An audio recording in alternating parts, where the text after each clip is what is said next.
Dr. Jignesh sir for his remarks on the video. Yeah. So I think that was a nice disposition between me and Vivek. Essentially for the students, again, it's very important because abdominal examination or lump in abdomen is always a very critical challenge for the patient. We've gone through the main important points that you have to introduce yourself to the patient first, take them into confidence. Sometimes even a gentle first cursory talk about where does the patient stay and all that in the history, and then make them more comfortable so that they can do and cooperate with you very, very well. Once you have done that, because there are a lot of times you're going to touch the patient, you're going to do a lot of palpation, you're going to do percussion and all those things. So patients become uncomfortable, but take them into confidence. And I can tell you, if you take them into confidence, there could be certain signs, which you have missed, but an intelligent patient will always get back to you and tell you. And I still remember my days where the patients used to tell me कि sir ये इधर कुछ तो है वो आप देखो क्योंकि examiner is asking for that. So sometimes if you have taken them into confidence, it always definitely helps. And I'm sure each one of us has gone through that kind of a concept. At the end of it, not to miss is, we also do a part of examination of the spine as a part of the abdominal examination, which I should definitely insist. And that is also, a special emphasis because sometimes you may have a pot spine. So in general, examination of abdomen is what we have talked about. We will have modules where we'll be talking about, say, a lump in abdomen, where you have to go into great details. But by and large, if you sum up everything, I think it's a pure mathematics in abdominal examination. And the Pandora's box is no more a Pandora's box, because if you follow a particular pattern in your clinical examination, I'm sure you will definitely do very good in your exam case. So that's from my side. Any other, I would like to have inputs from our senior faculty members. Let's start with Dr. Kaza first. Kaza, sir. Thank you, Dr. Jignesh. I think that was a very comprehensive and complete coverage, and nice discussion too between the two of you. It was very interesting and lively. But there are certain things that I would like to sort of more in a discussive fashion. You have given classical methods of examination. And in today's times, I keep wondering about certain aspects of our examination. One is with reference to the fact that the limbs should be folded. They must be so that the abdomen becomes relaxed. And the second one, I would like to know your comments. Is it that when we have limbs extended, the abdomen is always tense? The second thing is about the examination of organs like liver and spleen. We were taught, like you have shown also, that we should go up from vertically above for the liver and we should go diagonally for the spleen. And is that a too long a way for more mildly enlarged livers, or probably just enlarged spleens or something? So are there any alternatives to that situation? And the third thing about the shape of the abdomen, quite often I have seen this happening in the exams also. The students' legs are being pulled on this particular thing. Maybe if we consider 3 categories instead of 2 or 1, and that is if we call it as a flat abdomen, scaphoid abdomen, distended and protuberant abdomen. If you put it into 3 categories, maybe it will be more easier to describe the abdomen, because classical scaphoids are difficult to find most of the time in reasonably nourished patients. So that is one other point that I had.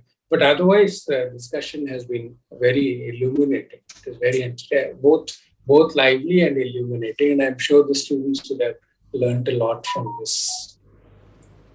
Yes, thank you, sir. So, just quickly upon your first point, yes, what happens if you have a patient who is a muscular or well-developed patient with a good, strong rectus abdominis, quite often it becomes difficult if you're, having a patient who is completely leg stretched.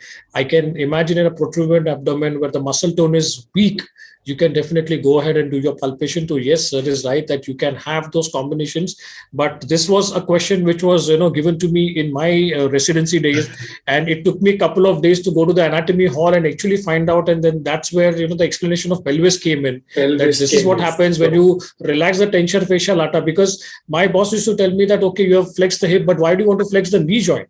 And that boggled me, because the tension fascia lata then has a continuation with the core muscles, and that's where you do that. Second thing is about palpation of the organomegalis. Yes, we can definitely start off, but the spleen specifically, the reasons which were told and which also are anatomical is that during the development stage or the rotation of the gut, the spleen actually is in the right iliac fossa, and then it slowly starts moving towards the left upper abdomen. Second thing is, for the students, there is an attachment to the diaphragm and to the colon, so it doesn't allow, because of the ligaments, to go in that direction, and that's a natural way the spleen starts coming up into the right iliac fossa.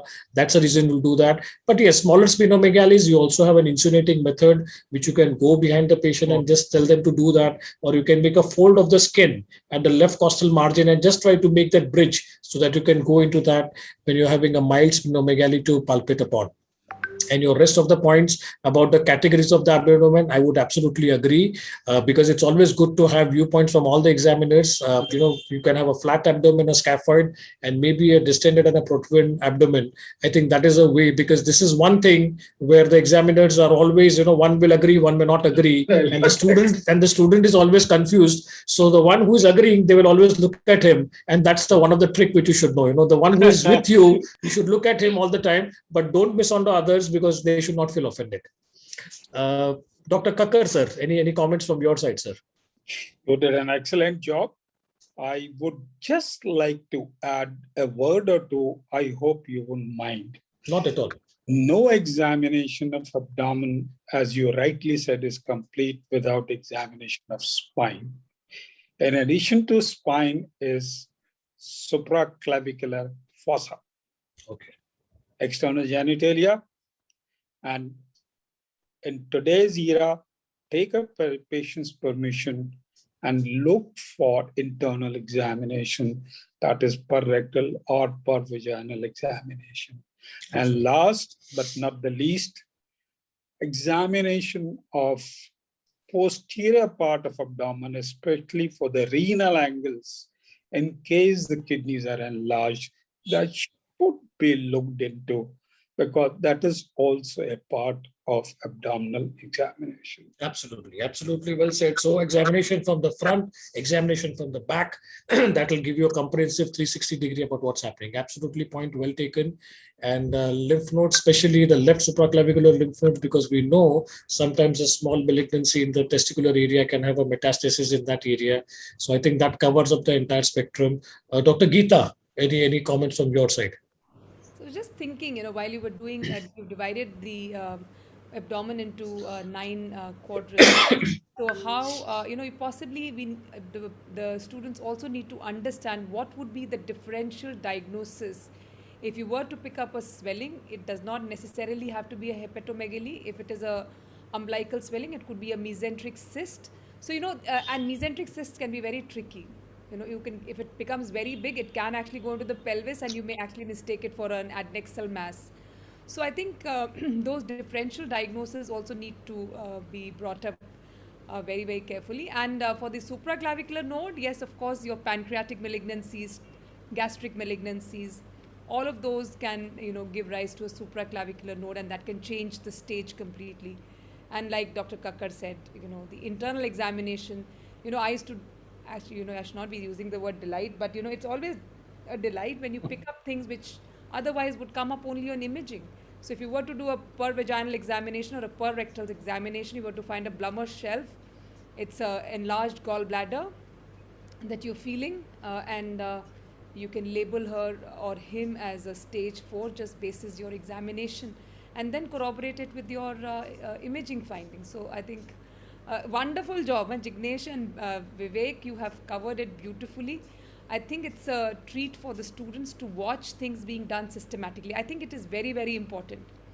You have to organize your thoughts in your mind in a very systematic fashion to be able to reproduce it every single time you lay your hands on any abdomen, or for that matter, any organ of the body. And I think you've done a great job of putting it in a supremely systematic fashion for the students to assimilate and thank you. Yeah, thank you. So in a nutshell, what sir was trying to say is given in the Before you Bayesian say love. nutshell, I have a question I do not know the answer. I would request any one of you or every one of you, you can laugh at me. Who divided the abdomen into 9 quadrants? Does anybody know? I do not know. And it's surprising that we do it day in and day out and we forget the person who did it. I do not know who did it. Maybe so that's homework for me. I think probably by tomorrow morning, let me try. But yes, definitely, I think it has evolved over in the textbooks for many years. But who has done it specifically? I really don't know. But maybe this is something in exams the students can be asked to get a distinction. No, So no, remember, it's not a question what students may be asked. yes. Is it an anatomist? Is it a physician? I think probably, sir, if I Should be remember an correctly, anatomist. the whole thing has come from the anatomy concept, and that's Great. where the transpyloric plane always used to be a challenge because students used to say that at the level of 9 costal cartilage or at the level of pylorus, and then your quadrant suddenly becomes very, very small. And then in the textbooks, which evolved over a period of time, they said that the subcostal line should be there. So I think it started in anatomy, probably clinical anatomy, but definitely it's something which I'll try to look into and I'll try to see whether I can get a valuable answer for that. But as a quick response to the first thing about the internal examination, Bayesian love clearly tells us that if you don't put your finger into it, you'll put your foot into it. So we all know That's it. about that golden line, and it's like every student knows about it absolutely completely. So students, now it's your turn. Any questions from your side? So, Any comments? before we take up any queries, we also have one of the most eminent and popular pediatric surgeon, Dr. Satish Agarwal sir, among us. Okay. And Sorry, I I didn't would know just that. like to take this opportunity to extend this topic to him.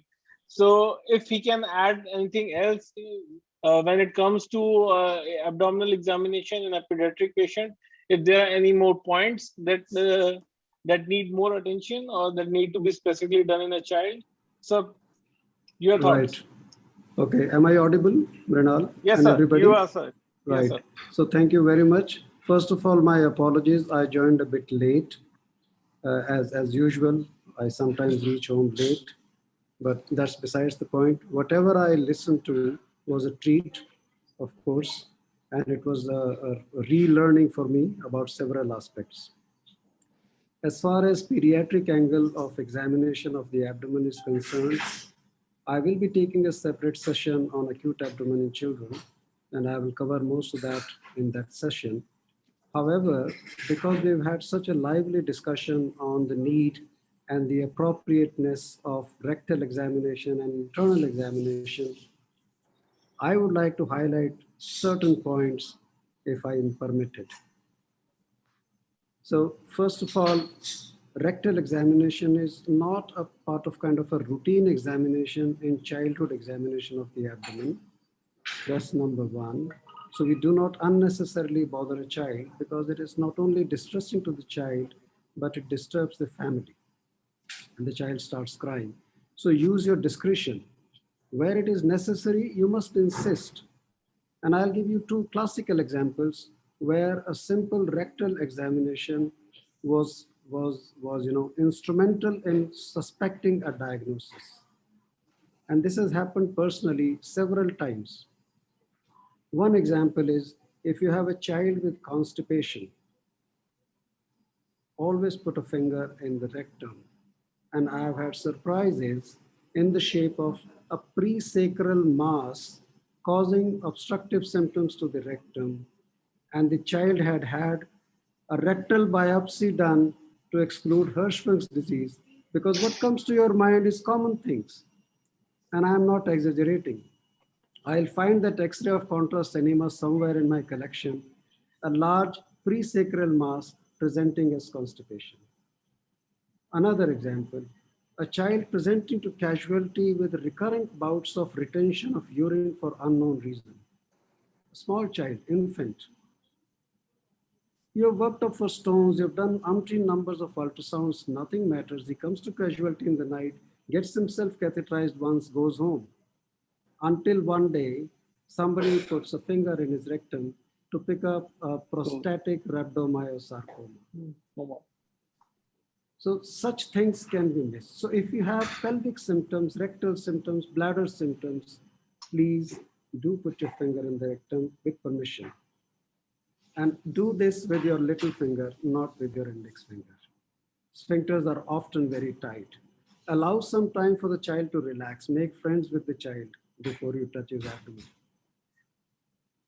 As far as examination of acute abdomen is concerned, most common example when you are suspecting appendicitis.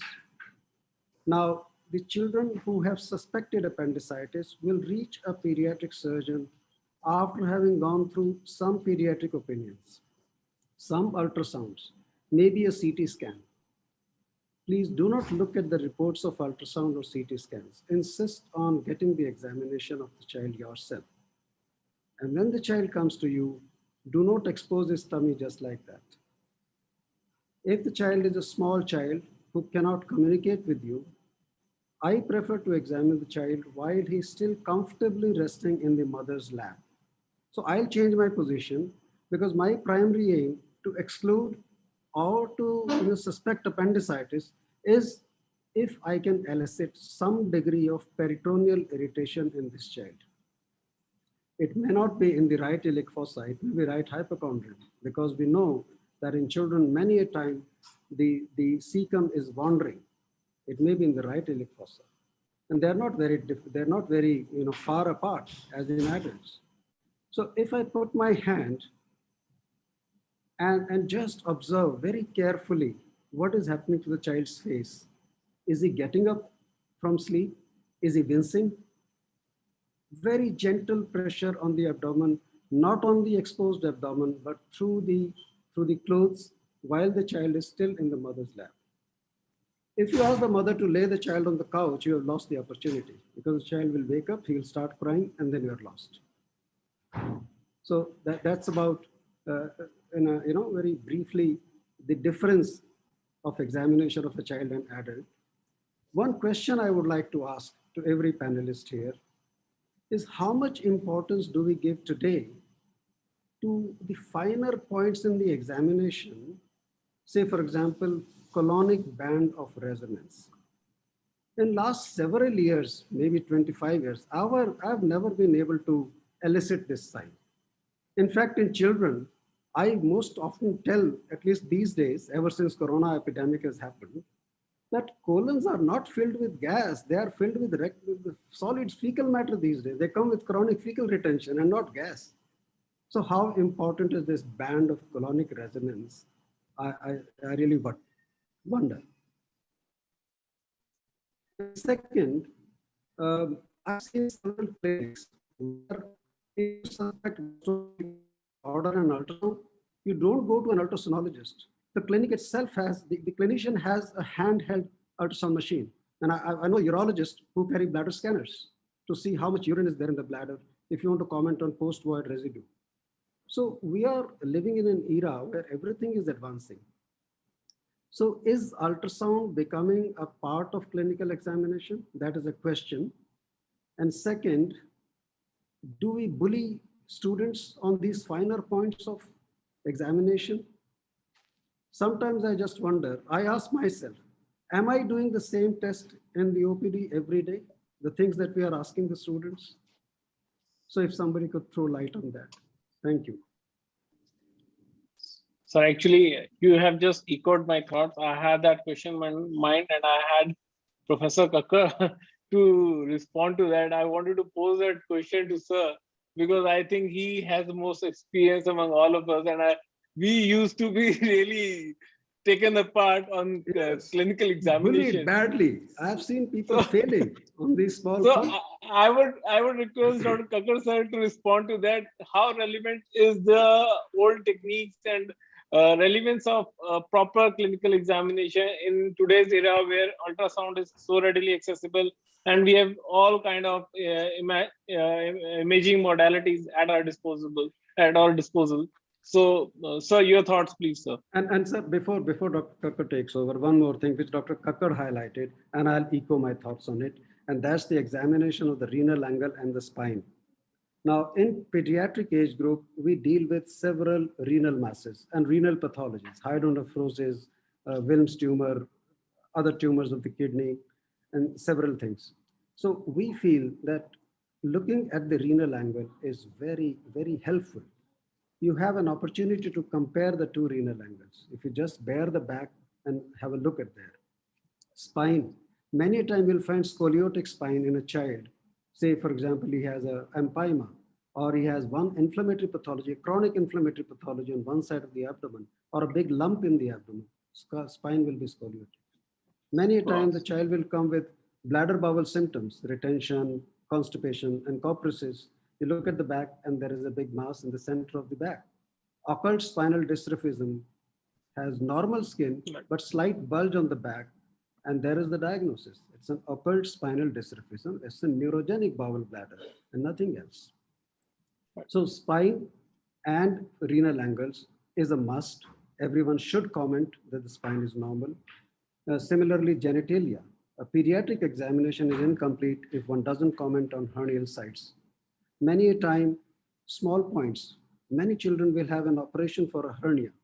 And if on the examination, if you mention to the examiner, sir, there is a scar mark in the left inguinal area, probably a previous surgery for hernia or something. And that gives so much of credit to the student that yes, he is thorough in his examination. So over to Dr. Kakkar, sir. So, I agree and I disagree. I agree from students' point of view that when you say the lump is in a right hypochondria, you know the capacity of right hypochondrium according to the classical division. How can you describe a lump 9 centimeter or 10 centimeter by 10 centimeter limited to right hypochondria? That is the reason. Nobody's, in fact, today we say, forget 9 quadrants, divide it into 4 quadrants and tell us, is it in the upper right? Is it in the upper left? Is it in the lower right? Or is it in the lower left? I would name one of the very senior surgeons of the city.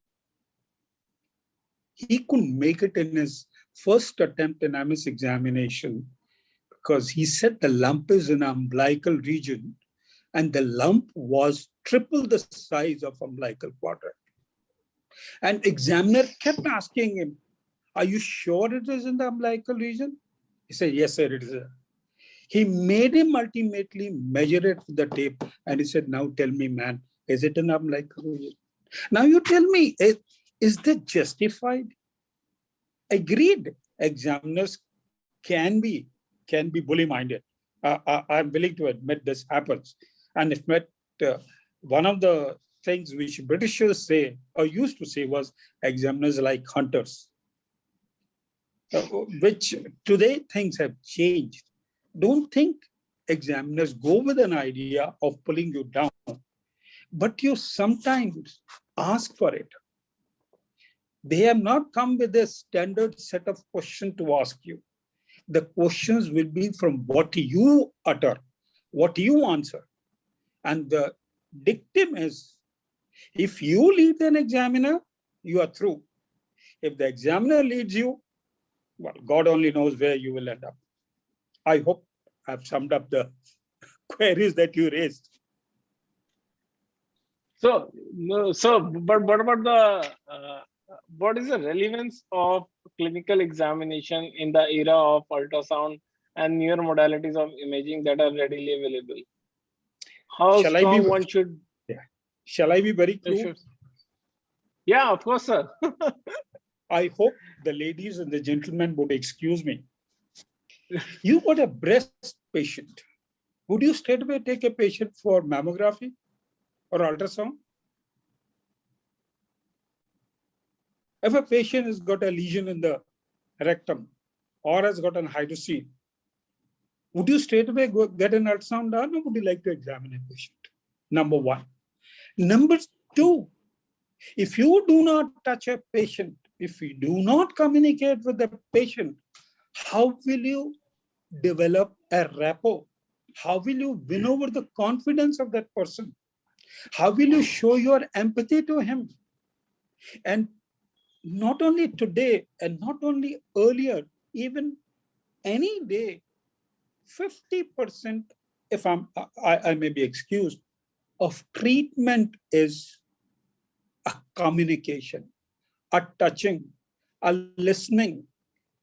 Talk with the patient, don't talk to the patient. That's a basic premise. Involve a patient in his treatment protocol, whichever way he can benefit. We have no right to dictate, no, I'm going to do this for you, and you have to accept it. No, that's not true. What is his circumstances? What is his financial status? Who is going to look after him at home once he is discharged? We have to take all these things into consideration before you plan a therapy. So mere investigation, no touching, I'm sorry, I don't agree. I'm sorry.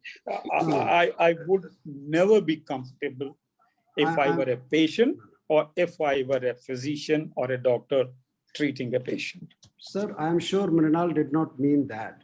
What he meant probably was these extreme details of examination. Yeah, agree. Yeah, Agree. thorough examination. Thorough examination, like, oh, you haven't commented upon the band of colonic resonance, or you haven't commented upon velocity. No, those are there. And by the way, Dr. Gandhi pointed to this out, and I'm very glad that he pointed it out and stressed upon it, because it's a common, very, very common mistake. I have done several examinations of candidates, and I have yet to come across a person who has described velotability and bimanual palpability correctly. As he very correctly said, a bimanual lump is futile to mention velotability. A velotability Absolutely right. only when you shift the lump and it touches your anterior hand, only then it is velotable. So small renal masses will be velotable, large renal masses will not be velotable. So actually, see, Dr. Kakkad has pointed out a very, very important aspect in patient-doctor relationship, which is direct communication and the touch, feel of your hand. I can tell you, it is $100 million question today. I see it happening every day. In private sector, patients have gone to several doctors, several hospitals before they are coming to you for some opinions. And I am not exaggerating. Many parents tell me, sir, आपने हमारी file नहीं देखी. We have come with CT scans and MRIs and ultrasounds, and you are asking for the child. बच्चे को तो हम लाए नहीं हैं. And then I insist that I will be happy to give you my opinion only after seeing the child. I will not see these investigations, please. And then they get the child. And then they comment, after having gone through the clinical process of examination, after I have talked to the child, after I have praised his hairstyle. Oh, you look beautiful. Where did you get this hairstyle? Sir, mama made it. So the child opens up, and then I put my hand.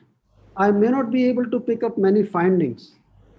I may still be inferring several things from the investigations, but the mere fact that I have touched the child puts so much of confidence in parents' mind.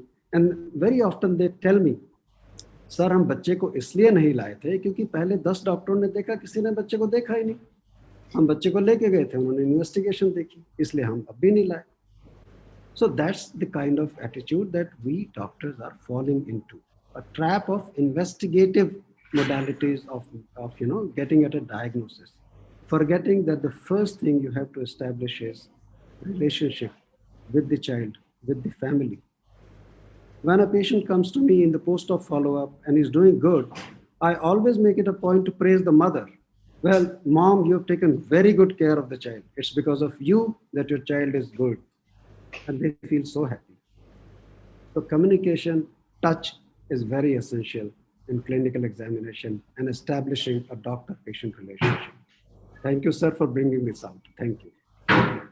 Yeah, that was the whole point of putting that up, because we wanted to put that point across to the residents that no matter what, no matter what situation, you can't just omit a clinical examination, even how strong technology can be. But clinical examination is here to stay, and it will be forever. because you can pick many small and many big things just by doing an examination, which you may even miss on imaging modalities. So I think the students are really lucky here, because what you are listening to here is more than 100 years of teaching experience, more than 100 years of examination.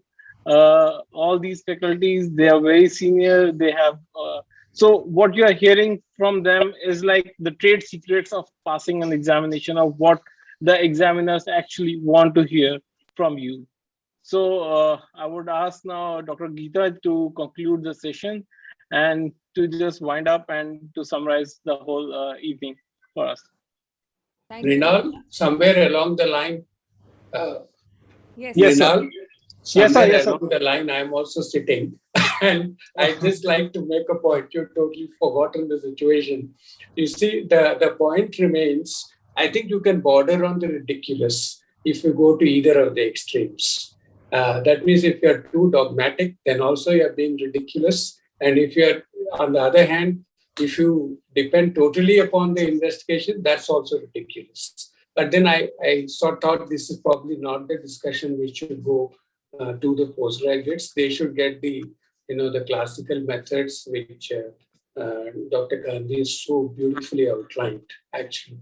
But the fact still remains, I think, in today's times, many of the assumptions that were made with reference to clinical examination must be reviewed.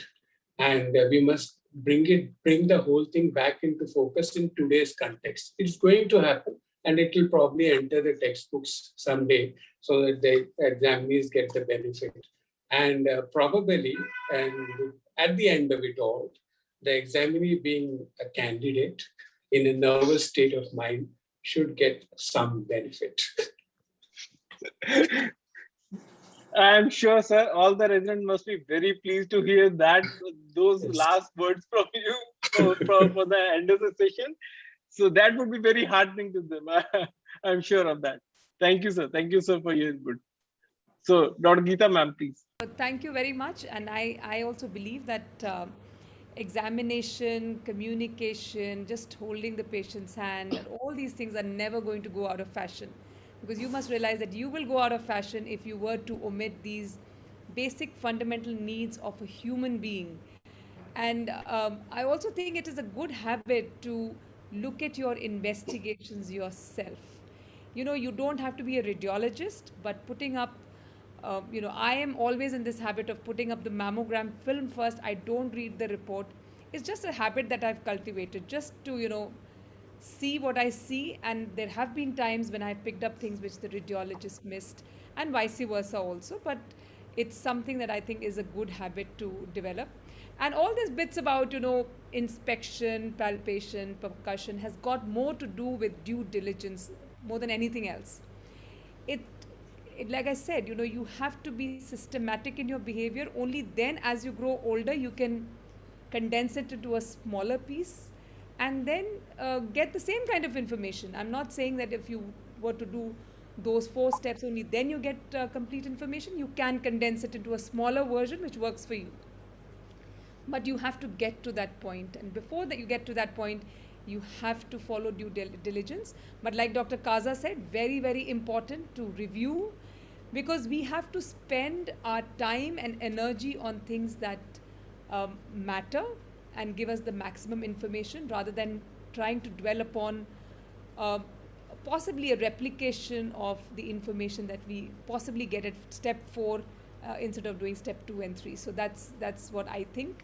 So it's been a great experience today as well, and I'm sure there is more to look forward to. And I hope you have learnt a lot today. And the discussion that happens on the side, I'm telling you, that's also very, very, very important, because that is what is going to shape you as a surgeon, as a human being, and also hold you in good stead as you come across patients. And especially in private practice, there is always this thing that, how do you retain patients? I think there is fundamentally nothing different at all. You just have to be your normal, natural, spontaneous self. Be honest to what you do, and that honesty will shine through. thank you very much and have a very good night. Thank you. Thank you. Bye. Thank you, everybody. So we Just one thank. Thank you. So Dr. Jignesh, you have a homework. Yes, sir. I'll nine be grateful quadrants. if you can get me Maybe the nine answer. quadrants. The answer will be in the group tomorrow at the morning when you're going to have a cup of tea. Yeah, Sure. sure. Thank you so much. Okay. Thank you, So sir. I- Good night. Bye-bye. So Bye. on Bye-bye. behalf of Good night. Conceptual Good night. Surgery, we thank all the senior faculty, Dr. Kaza sir, Dr. Kakkar sir, Dr. Satish Agarwal sir, Dr. Geeta ma'am, Dr. Jignesh sir, for taking their time out. It's been a long day, but since everyone is here with all their inputs, with all their zeal and participation, thank you everyone. Thank Thank you you, everyone. everyone. Thank Bye-bye. you. Okay, good night. Good night. Bye. Bye.